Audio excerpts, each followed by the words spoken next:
বিশ্বাসের পুরস্কার। একদিন এক ছোট ছেলে, নাম তার রায়হান। সে খুব গরিব ঘরের সন্তান, কিন্তু আল্লাহর উপর তার ছিল অটল বিশ্বাস। একদিন গ্রামের মসজিদে ঘোষণা হল, যে ছেলে কুরআন তেলাওয়াতে সবচেয়ে সুন্দর কণ্ঠে পারবে তাকে দেওয়া হবে একটি নতুন সাইকেল। রায়হানের খুব ইচ্ছে হল প্রতিযোগিতায় অংশ নিতে, কিন্তু সে ভয় পেল তার কণ্ঠ তত সুন্দর নয়। তবুও সে রাতে উঠে উঠে নামাজ পড়ে দোয়া করতে লাগল, হে আল্লাহ, আমি শুধু তোমার সন্তুষ্টির জন্য পড়ব, পুরস্কারের জন্য নয়।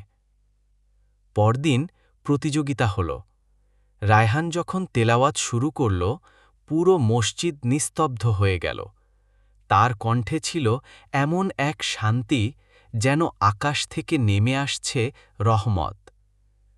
শেষে বিচারকরা ঘোষণা করলেন, আজকের বিজয়ী রায়হান।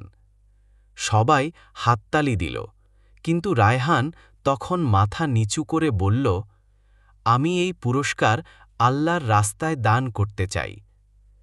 তার এই কথায় সবাই অবাক হল, আর মসজিদের ইমাম চোখে পানি নিয়ে বললেন, রায়হান আজ আমাদের শেখালো, সত্যিকারের বিজয় হল আল্লাহর সন্তুষ্টি অর্জন। শিক্ষা: যে ব্যক্তি আল্লাহর উপর ভরসা রাখে, আল্লাহ তাকে এমন জায়গায় পৌঁছে দেন যেখানে সে নিজেও ভাবতে পারে না।